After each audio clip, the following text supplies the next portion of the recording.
Hey, fellow romance researchers, welcome to the Love Scientist, where we break down the chemistry of connection and the data of dating so you can be more successful in romance. And today we're taking a look at something that a lot of us fall short of, and that's trying to stay single until it's right. Let's just face it, everyone wants to be loved, but not just any love. The kind of love that makes you feel seen, safe, alive. Science has studied what that kind of love actually looks like. And until you find it, maybe you're better off single. So welcome to the Love Scientist. Let's talk about what's real, lasting love, according to science.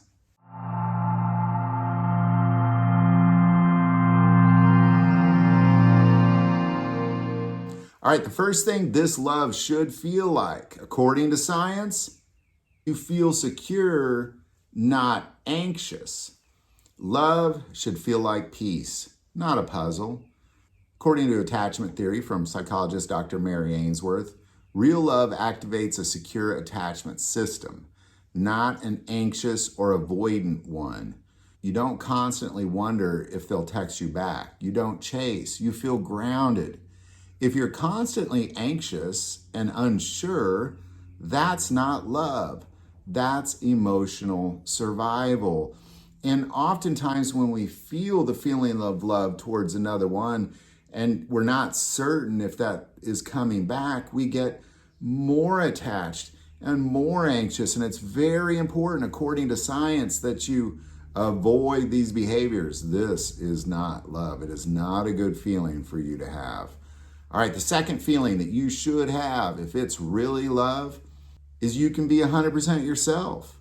A study in the Journal of Social and Personal Relationships found that authenticity is a top predictor of satisfaction in romantic relationships. If you have to change who you are to be loved, it's not the right love. And there's always this moment in time when you first meet somebody where you're putting your best foot forward and you're kind of holding in the things you might want to say, but you don't say because you don't want to embarrass yourself, whatever the case may be.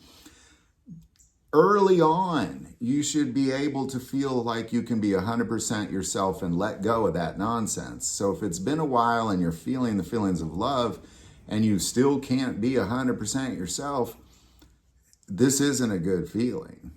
All right, and the third feeling that you should have is you should feel heard and deeply heard. Dr. Carl Rogers, the father of humanistic psychology, said the most powerful force in relationships is empathetic understanding. And science agrees. Real love means someone actually listens, not just to your words, but to the emotion underneath. According to active listening research by Dr. Bodie, couples who truly listen report significantly higher emotional connection. And the bottom line is if you're not heard, this is not a good relationship for you to be in. All right. The fourth thing you should feel is that conflict doesn't scare you. In healthy love, arguments aren't just opportunities to grow.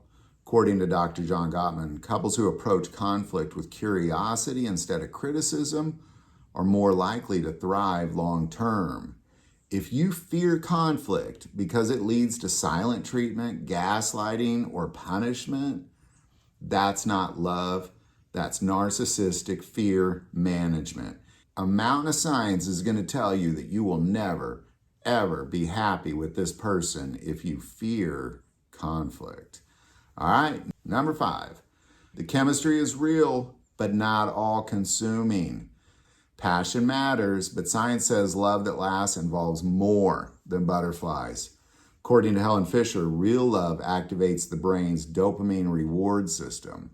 But lasting love also stimulates oxytocin and vasopressin, which promote bonding and safety. Chemistry translation: if it's only adrenaline, you're on a roller coaster, not a relationship.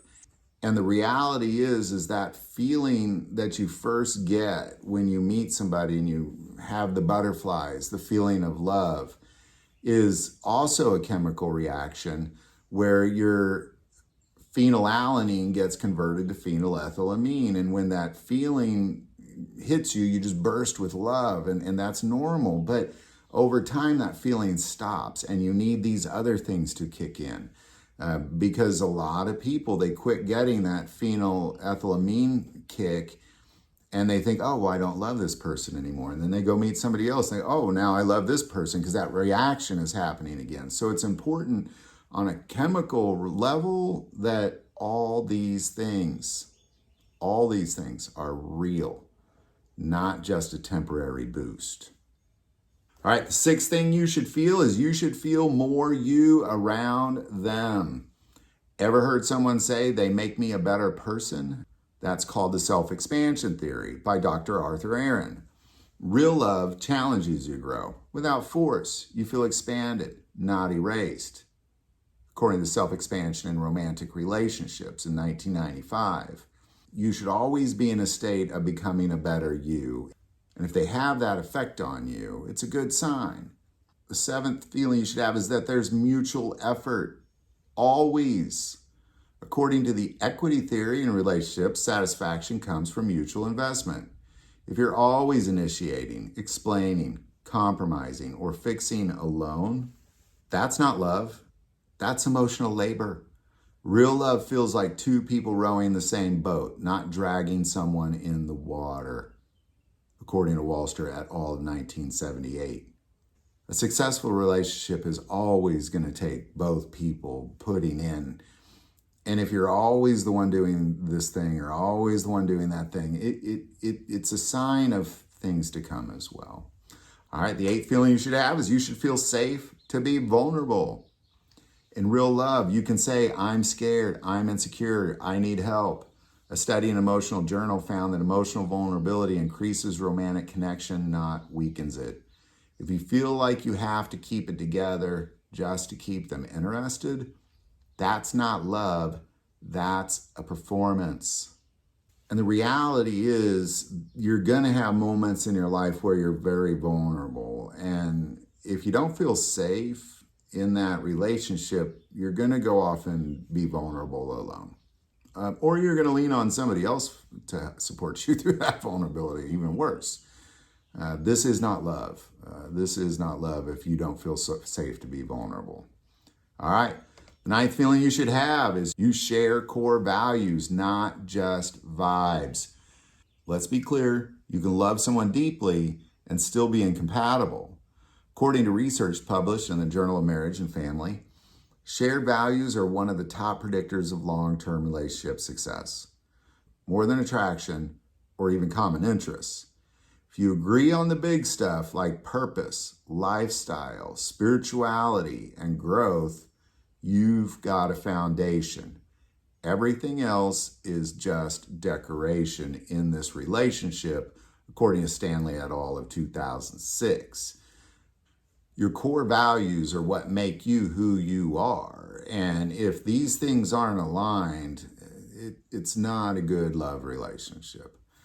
And finally, the 10th feeling you should have is it should feel like peace, not drama. If love feels like chaos, chances are it's not love. Real love, according to Dr. Sue Johnson, creator of emotional focused therapy, brings a sense of safe emotional bonding. You don't feel addicted, you feel anchored. All of us crave peace in the people that we spend our time with.